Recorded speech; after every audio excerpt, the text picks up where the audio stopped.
Welcome to the February 17th, 2025 episode of The Energy Show. I'm energy journalist Markham Hislop.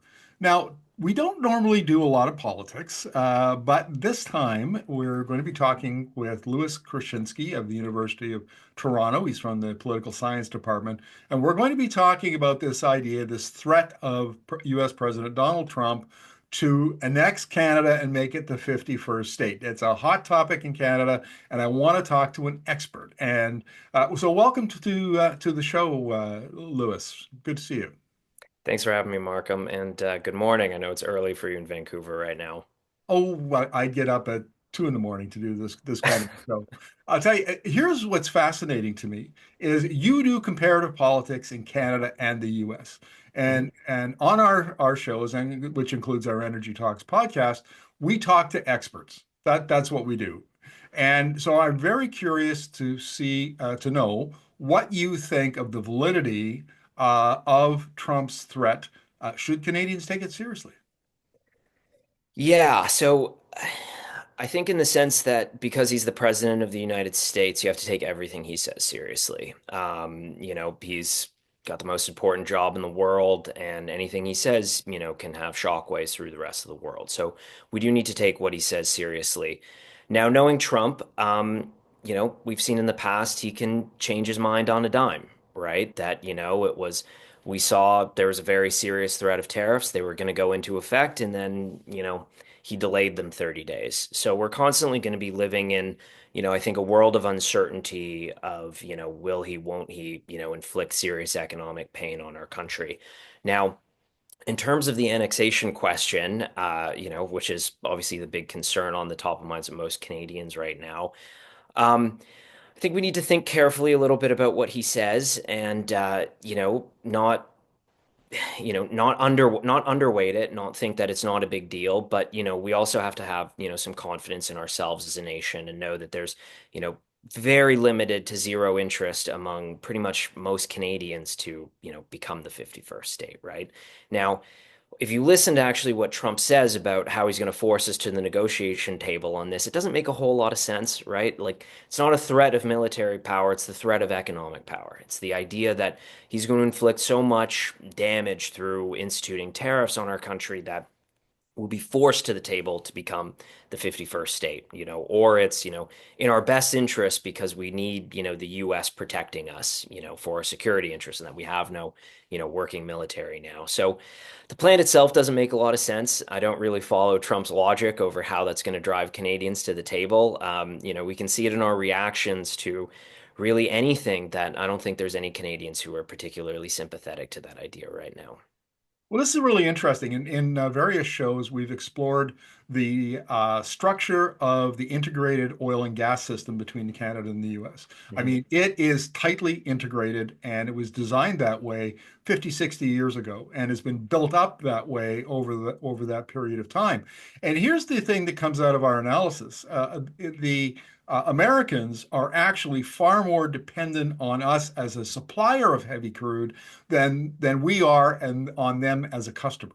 So, for instance, in the Midwest, where the bulk of Canadian exports go, so Detroit, Chicago, in that area, 70% of, sorry, 100% of their oil imports comes from Canada. So Mhm. if Canada decided to inflict some pain of its own, and suddenly Chicago didn't have any oil for gasoline, it only has 7 to 9 days of storage. So in 2 weeks, people can't get gasoline for their car. I mean, it would be a crisis. It would be like this 1973 all over again in the Arab embargo. Yeah. And so, but what Trump can do to us, maybe not proportionate. It's not proportional. So the question is, should we exercise that power? Should we should we give him a black eye right out of the gate and back him off, or will that only make him, he's like a bull, and you've enraged him, and who knows what he'll do? Well, what's your take on that? Yeah, well, so I think you made a really good point here. I think what's lost in some of the debate here is that, the United States doesn't buy goods from Canada out of, the goodness of their heart, right? They buy things from Canada because they want what we're selling, and in some cases they need what we're selling. So, the idea that, they're just deciding to subsidize our country by buying our goods is just it's completely misguided, right? And it's right that we can inflict a lot of economic pain if we chose to, right? That uh, reciprocal tariffs would also be bad on the United States, and oftentimes Canada is the biggest customer for a lot of a lot of American states. So, their exports are going to be hurt as well too. Now, on the strategic side about whether we should give them a black eye right out the gate just to, sort of punch back. I think that's really your only option, right? Like I think not only is it, the sound first strategy, but it's really the only play. Like if a country is instituting tariffs on you, you kind of have to turn around and institute tariffs of your own because you're not going to let the other country free ride, right? Now, I don't think that means that you escalate beyond what it is. And I think the government hasn't really signaled that that's what they're going to do. They're going to institute basically, exactly reciprocal tariffs. That if it's going to be 25% tariffs on this set of goods, they're going to institute 25% tariffs of their own on that set of goods. And I think that's sort of the way to do it, to inflict a relatively proportional amount of economic pain in return to, hopefully signal to, more sensible minds, I think, in the US government to say that, we do better when we build things together, that it's more important to build bridges than it is to build borders up. So, I hope cooler minds prevail and that we can get back to, a really good working relationship, which is what Canada and the United States have had for, our entire histories up until this point, it seems. Well, it's interesting the way Canadians are fractured on this particular issue. We have a big audience in Alberta, and so we pay attention there. And there are a lot of Alberta business people, particularly in the oil and gas industry, who are taking Alberta Premier Danielle Smith's line that this is a negotiating tactic. He's leaning on us, and we should be careful negotiating back. Give him something. Give him a W, so that he can feel good and then he'll move on to some other issue. Then, on the other hand, the Four Nations hockey tournament has been going on, and people are booing the national anthem, the American national anthem, and it's getting a lot of play down in the U.S. Like it's a symbolic thing because not that long ago, anthem singers in the Canadian hockey games would hold the mic up, and Canadians would finish the American national anthem, and now they're booing it, and that's a big deal. I mean, it's so. Are we? I guess what I'm asking here Yeah. is which of these camps should we be in? And Mark Carney said, "Hey, as long as there's a threat, boo their anthem. Go ahead." So I don't know. What's your take? Yeah, well, I think good luck trying to control a hockey crowd and tell them what to do or not do, right? Like you heard some of the voices saying, "Oh, we shouldn't," people kind of on the right saying, "Oh, we shouldn't boo any anthem, show respect." It's like, good luck, right? Like, good luck telling a hockey crowd what to do.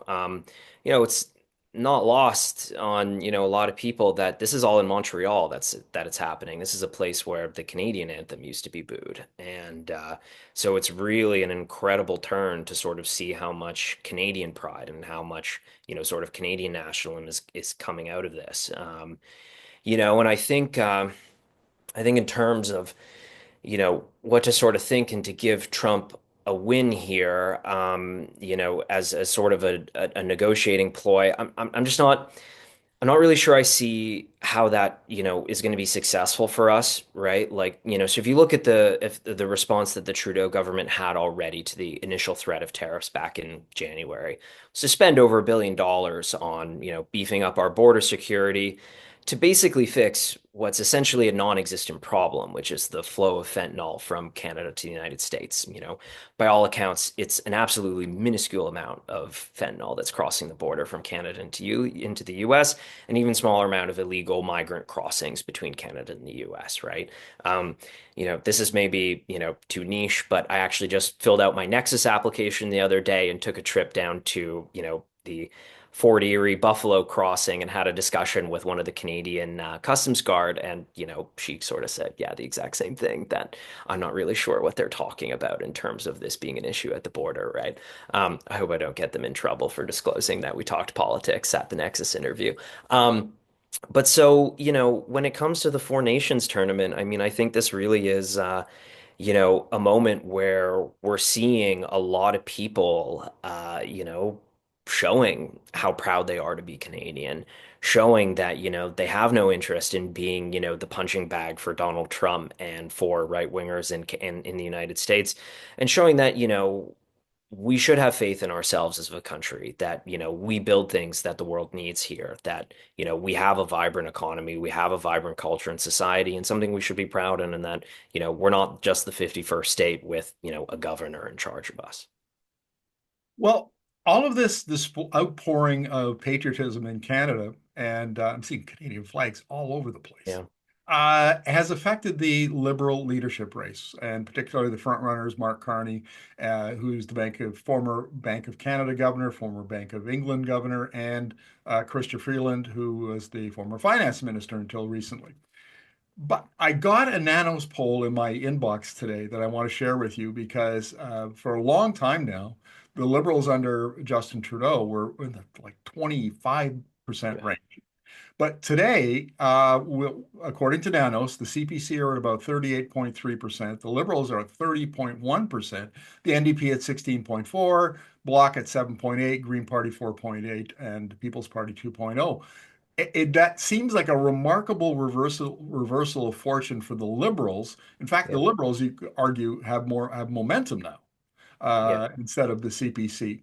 So, what role is this whole debate around 51st state standing up to Trump playing into that leadership race? Yeah, I think it's significant, right? Like, so I think if we, rewind the clock, the biggest issues in the country were inflation, price of groceries, housing affordability, and fatigue with Justin Trudeau, right? Those were all knock it out of the park winning issues for Pierre Poilievre and the Conservative Party, right? That's why we saw them, you know, just dominating the polls and the calls for an early election and, the projections that it was going to be a massive conservative majority government next time we were going to have a vote. And it still very well could be that. It's a really interesting Nanos poll that you just talked about. I mean, I saw a Leger poll a few days ago that was very similar in terms of what it showed, that the liberal support had really risen here. Conservatives had declined a little bit. The NDP had declined significantly. And even more so, there was a poll where they did a hypothetical, what if Mark Carney was the leader of the Liberal Party, and support for the Liberals surged even further and even had them neck and neck with the Conservatives at about 37%. Now, a couple thoughts just generally on polling before kind of digging in what this means for the Liberal Party leadership race.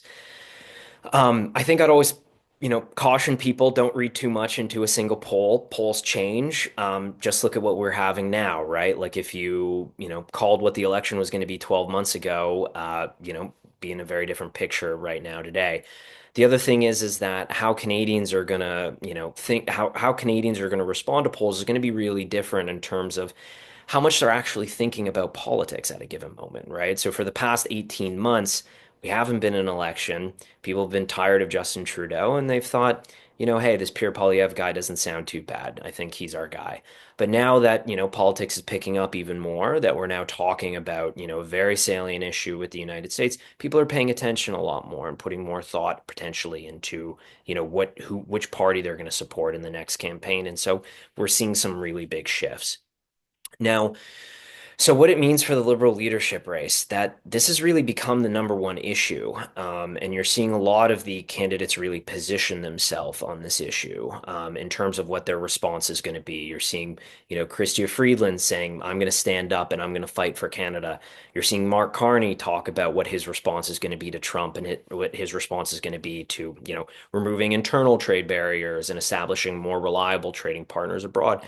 This is really becoming a number one issue that I think is going to dominate the minds of, Liberal Party voters for who their next leader is going to be. One thing I'm been a bit surprised by so far is how Chrystia Freeland hasn't done better, I think, on this issue, how she hasn't seized really command of this issue a little bit more. She's got probably the best resume right now out of any Liberal Party leader in terms of actually dealing with Trump one-on-one. She was on the front lines of renegotiating, the Kuzma agreement last time around with Trump and his, trade administrators. So, I'm puzzled that she hasn't kind of done a little bit more to sort of stake out her territory and, credibly claim to voters that she's the best candidate for this. This has been fascinating to me because in our network, in my world, there's a lot of support for a female prime minister, just as there was for support for a female president, when Kamala Harris was the candidate.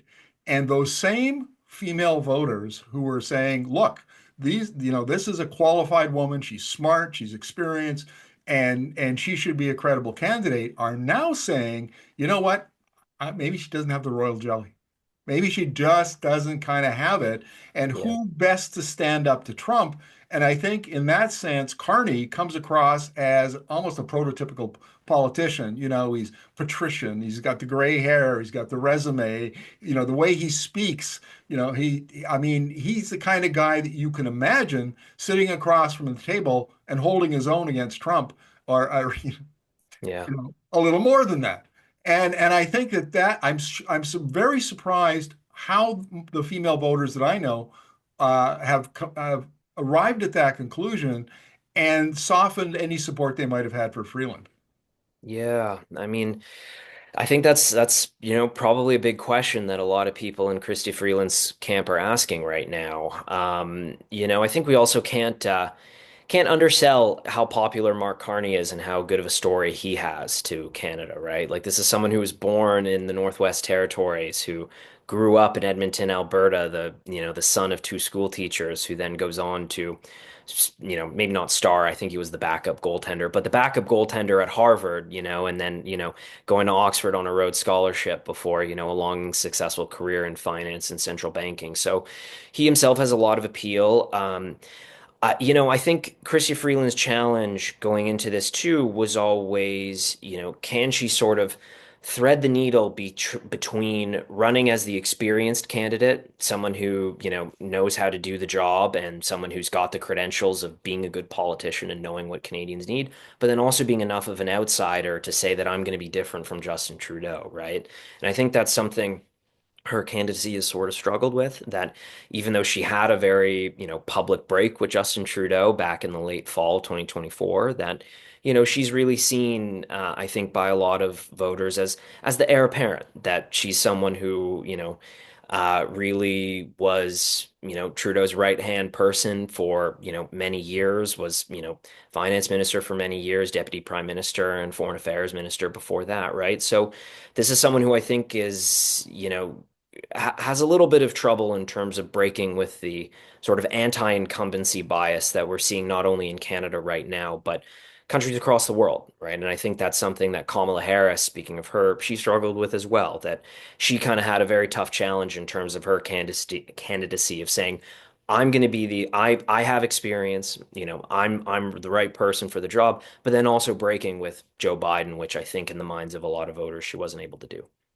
There's another example that came out over the weekend, and Carney revealed in an interview that in 2012, Prime Minister Stephen Harper, a Yeah. conservative, had asked him to be finance minister. And that almost seems to be like for a lot of people who are on the fence, like it would be a stamp of approval. And his leadership team is sort of throwing those out on a regular basis. We see crumbs of these things, building his reputation, and he seems to be running a fairly good campaign. Yeah. This issue that he might have been a conservative finance minister, how does that play in the liberal camp? Yeah, I mean, I don't think I think what works for him in this is that his liberal credentials aren't really up for debate right now. Like I think it's no one's really, well, I wonder now I'm saying that. I wonder if Christopher Freeland will maybe, start this line of attack maybe, but I think, the party has been really excited about someone like him coming in. And I think there's been just so much talk about Mark Carney for years and years that he was going to parachute in and really save the future prospects of the Liberal Party when they move to, the post-Justin Trudeau world. So I think it's something liberals don't really want to be true, that he's, maybe not faithful to the party. I don't think it is. I think he's, been I think that's what his politics have been. They've been aligned to, the Liberal Party and sort of a more center-left political ideology and that sort of type of agenda. That's at least what he's shown in sort of, these little hints that we can gather throughout his career.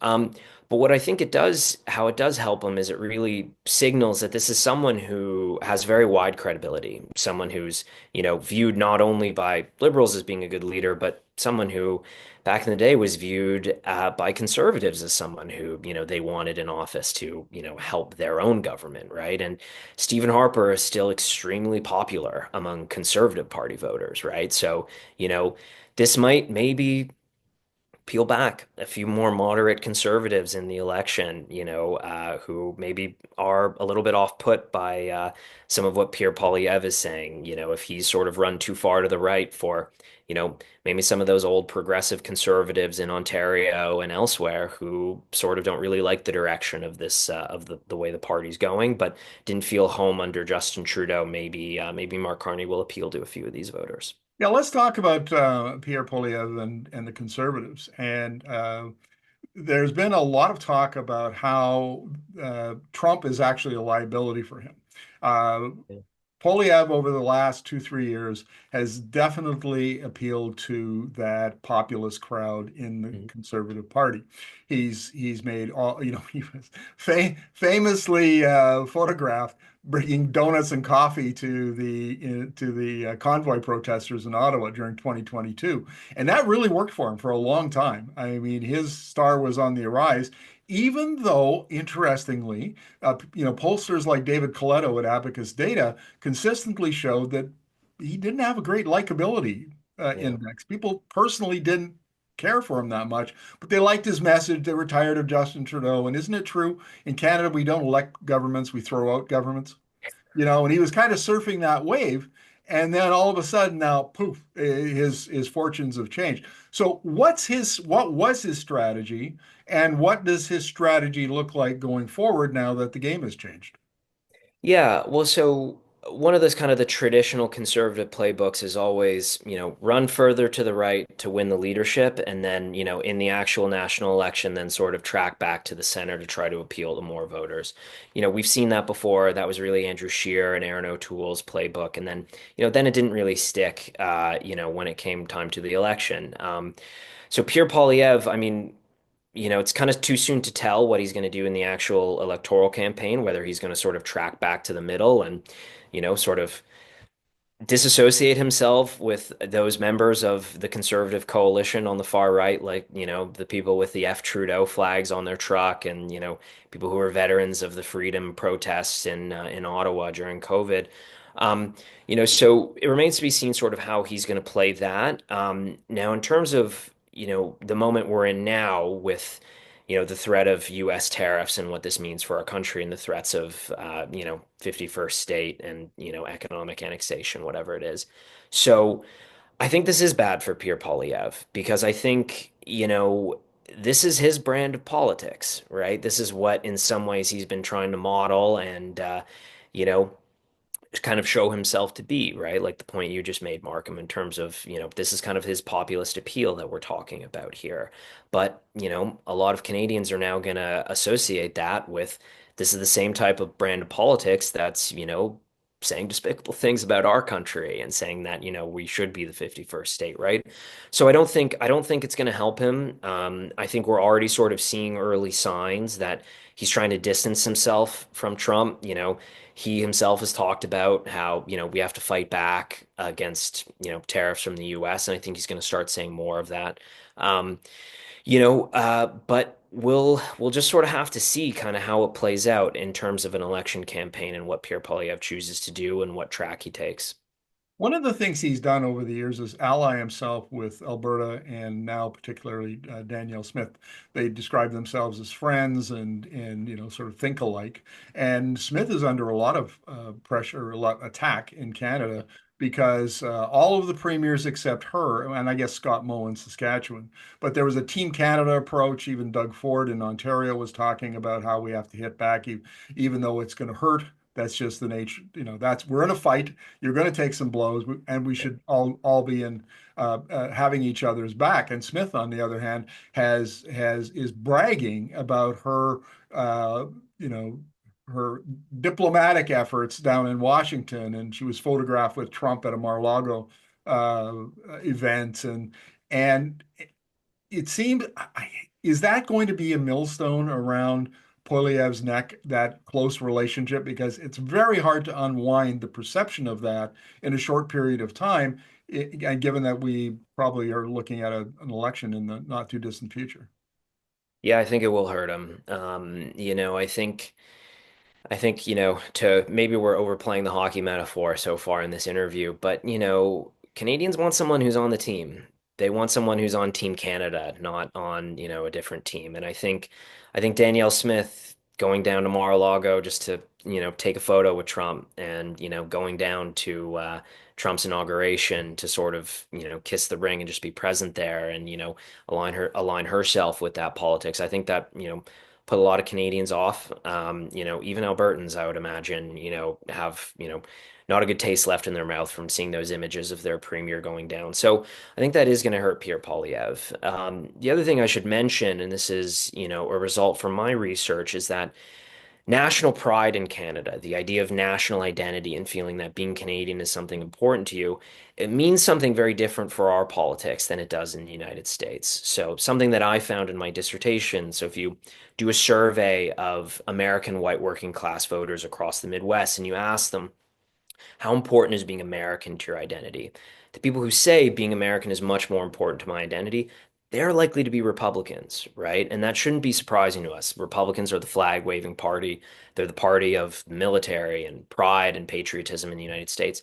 But in Canada, I found that it was actually the Liberal Party that benefited from this type of support. That Canadians who said that being Canadian was more important to their identity, they turned around and said that they were actually more likely to support the Liberal Party. Now, this is all data from early 2023, so some of those relationships might have changed. My focus is also on white working class voters in Ontario, so it might be a little bit of a different picture, if you go further west. But this is an issue that I think really does help the Liberal Party and is something that I think Pierre Poilievre is going to have to think a lot about in terms of how he's going to counter this and counter the appeal that the Liberals are going to have on this issue.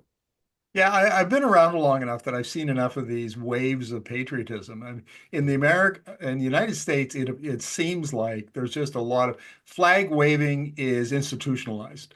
Where they see themselves as the policemen of the world and the largest military power and yada yada yada. Where in Canada, it seems that we have events. Like I remember, I was around in 1972 in school watching the Canada play Russia in the Summit Series, and there was an outpouring of patriotism and love of country and all of that.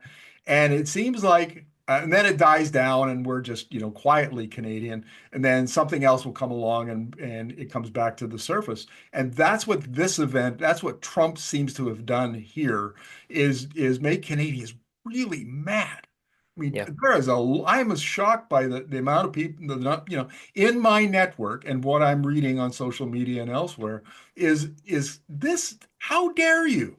We're your cousins, you know? And that then is expressed in shows of patriotism, like booing the national anthem at a hockey game or something. So that is that going to dissipate, or is that likely to play out as long as Trump is playing this annexation card? I'd say the latter. I think it's going to play out as long as Trump keeps sort of, harping on the same points here. I mean, like you said, Canadian patriotism is generally more subtle. You're not going to see someone wearing like, an all Canadian flag jacket or something like that, but it's there, right?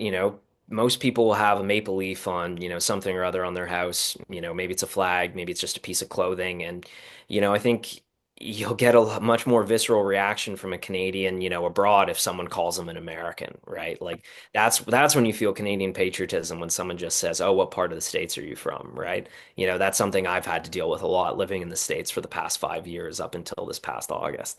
So It's there. I wouldn't, underestimate Canadian patriotism because we see it in these big moments, right? You saw it in the Summit Series in '72, and you're seeing it right now with booing the American anthem and seeing three fights in the first 10 seconds of the Canada-US game. I'm just hoping now we're gonna, get to face them again and, kind of, hopefully have a better result this time around. But I've got some hope. I have to say, I watched the most of that game, and that first period was as intense a hockey game as I have ever seen. It was really something.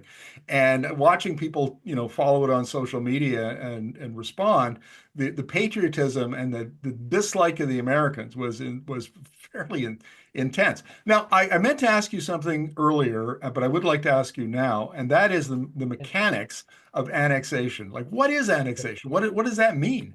And if Trump were to annex, if the United States were to annex Canada, how does that all work? Yeah, well, it's sort of unclear, right? And if you actually sort of listen to what Trump's saying, it gets even more unclear, right? Like I don't really think he has a clear idea in his head. I mean, he's been talking about more than just us, since January, right? It's also been about Greenland, it's been about the Panama Canal, and it's been about Gaza, right? And with the other places, he's talking about using the American military, and with us, it's about economic power. It's somehow, I guess, the idea in his head is that he's going to inflict so much damage with tariffs that he's going to force us to the negotiation table where we're going to just accept to become the 51st state, and I guess some arrangement with voting rights and ripping up our Canadian Confederation and our founding documents of a country, right? So, I think the specifics of how it would work are not something that keeps Trump up at night. I don't think he's particularly attentive to details or how something like that would actually work. I think, he gets an idea in his head of, how something is going to happen and says, this is what we're going to do.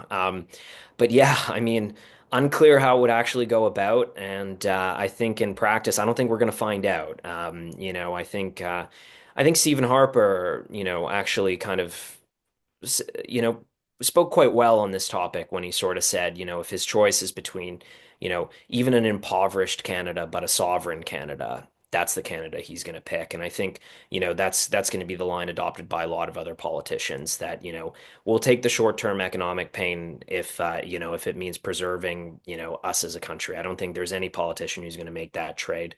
And and then the other point, which we've talked about today too, Markham, is just that, we have things in Canada that the world wants, right? That, if the US isn't going to buy our goods, then, we'll have other takers. And of course, it's, always a lot easier to, send goods to United States across the border on a truck. Look at Windsor and Detroit. It takes 10 minutes to get something from Windsor to Detroit, but it's longer to get something from Halifax to Europe or from Vancouver to Asian markets, but we can do it. And, I think long term our country is going to be okay. And, this will just be sort of a shifting conversation about where our economic priorities are and kind of what we can do in the future to sort of, diversify and not just rely on the US buyers. Lewis, maybe we'll end the interview with this question. And Yeah. there's been some speculation about the way Trump sees the world. For instance, his Vice President J.D. Vance was in Europe this past week and saying some basically, you're on your own, pal, you folks. We're not going to be your umbrella anymore, your military umbrella, and you're going to have to stand on your own 2 feet. And the argument is being made that in effect, the United States is saying we recognize that we're going into blocks of influence. So we're going to have a China block of influence. We'll have a Europe. We'll have the United States. We'll see where Russia, how that all plays out. Maybe they're just allied with China, and therefore we need to. What I suppose you would think he would be looking for allies, but instead he's looking to expand his empire, as it were. And are we seeing a realignment of geopolitical allegiances? And does that play into how Trump sees the world evolving over the next 5, 10 years? Yeah, I think we are. I think we are seeing really a shifting allegiance of global powers. I think we're seeing, China a lot more active on the global scale and sort of, coming into the void that's being left by the United States, right? Like I think the most recent example is, you see the cuts to US aid and, immediately China stepping up to, fund countries and fund projects that have since been canceled by the US. I think when the United States becomes sort of more insular and becomes more isolationist, I think, the world does change and has to adjust. Obviously, this isn't forever, right? There's going to be midterms in 2 years and a presidential election in 4 years. So, the world is going to change again, I imagine, as long as Trump doesn't rewrite the rules and try to run for a third term. Um, but I think countries are having to adjust to what it looks like to have, a more insular and isolationist United States that, isn't all that concerned by, weighing into, traditional problems that it might otherwise look into, or, sort of having the authority on, on democracy that it used to, right? Being the sort of force for pro-democracy in the world that it's been historically. So I think a lot of powers are adjusting to that, and but really interesting to sort of see what the relationship is like going forward and what sort of pressing global challenges, how what they look like. I mean, we look at the war between Russia and the Ukraine right now and how that's going to end up playing out, or solutions to the conflict in Gaza and what that looks like. Yeah, and this is not just Trump. I mean, it was Biden last year that put 100% tariffs on Chinese electric vehicles. Mhm. And one of the consequences of that, and I mentioned it at the time that this is kind of my pet theory, how it would play out, is that China then, because it was denied access essentially to the North American market, pivoted to the global South. And now Mhm. what we see is a huge influx of exports from China to the U.S. To the global South. We see, plants all over the place like BYD in Brazil and other places. And also, and this goes unreported in North America, huge investments by China in infrastructure, things like ports in Peru. That port in Peru is, billion and a half dollars they put in there. And clearly, what they're doing is building infrastructure to get their goods to Yeah. emerging markets. And it seems to me that Biden has really kind of, in a way, played into China's strategy. And now Trump comes along, and what he does then is reinforce that. And I think we're not going to see the consequences of that strategic failure for 5 or 10 years. But once it's done, it's baked in. Yeah, I think that's right. And when we're talking about sort of long-term economic influence, this can be sticky, right? So I think, you're exactly right to sort of attention to, the moves that China's been making over the past 4 years, and now in terms of setting up more of a footprint for themselves in countries that it otherwise wouldn't be. And, that this is going to have long-term implications in terms of how is the US going to compete with China as, the number one economy in the world, right? And I think, it wouldn't be a surprise to see, the American economy take a step back on the global stage because of moves that have been made by the Trump presidency right now.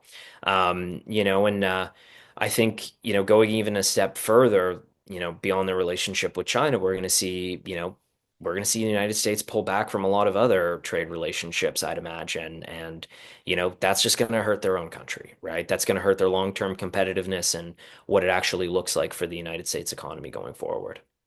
Well, Lewis, thank you very much for this. This is fascinating, and I will have you back because I have no doubt that things will look very different in 2 weeks, 4 weeks, 6 weeks, 8 weeks. This is a very fluid political situation, and I know our audience wants to stay on top of it. So thank you very much for this. Yeah, thanks for having me, Markham. And hopefully politics gets boring again so that next time we can just talk about baseball. I'm glad you brought that up because as a fellow baseball fan, what do you think of the Blue Jays this season? I couldn't wait for you to ask that. This is really what I want to talk about all day. No, I'm just kidding. Um, I think they're still one piece away, right? Like it looks like they're projecting out to like an 85 win team, and with some bounce backs and with some, health, I think we'll be in the conversation, but I think they're one bat too short right now from being a real threat in the American League East this year, unfortunately. But I've been surprised before, if Bo Bichette is healthy and like himself again, who knows? What do you think? Well, I like some of the moves they made. The second baseman they brought in, the whose name I can't remember. That's a good move. I really like the idea of Ernie, the third baseman. I Yeah, think right. Yeah, I think he demonstrated last year that he's kind of a punch and Judy hitter, but he's going to hit 270, 280. And these days that's a hot bat, right? Yeah, And he's going to play give you good defense. I worry about the catching position. I don't think Alejandro Kirk has demonstrated that he's a consistent offensive threat that he was in his rookie year. And they may have weakened themselves by trading away, Gabby Moreno and others. And yeah, I don't like the way they've structured their outfield. They went from offense and mediocre defense to now very good defense and mediocre offense. And I yeah, don't think in the American League East that you can win like that. I would have liked to have seen another, more bats with more pop in the outfield. So I think, pitching will be okay. You never know what the pitching is going to be like, right? I mean, you go in with good staff and then injuries decimate it. And if you don't have the depth, we've seen that over and over again with the Jays. But I really, I think there's some weak spots on the team and they haven't addressed those yet. And if those weak spots turn out to be even weaker than I think, then 85 wins is about right. yeah. I mean, and boy, it's felt for the last couple years that they get down by, one or two runs early on and you can kind of turn off the TV, right? That, Yeah. there was no chance of coming back, right? And, I guess pitching and defense wins championships, but boy, it's nice to see some home runs sometimes. So I hope maybe, Anthony Santander, the free agent signing who plays some left field in DH, hopefully he helps, but yeah, we'll see. Hopefully, get down to a few games this summer. That'll be fun. And yeah, I mean, good health would be great. And who knows? Maybe Max Scherzer will have some more life in his right arm that'll carry us to the postseason. I'm skeptical, but we'll leave that for a discussion for another day. Lewis, thank you very much for this. Thanks, Markham. Take care. Thanks for having me.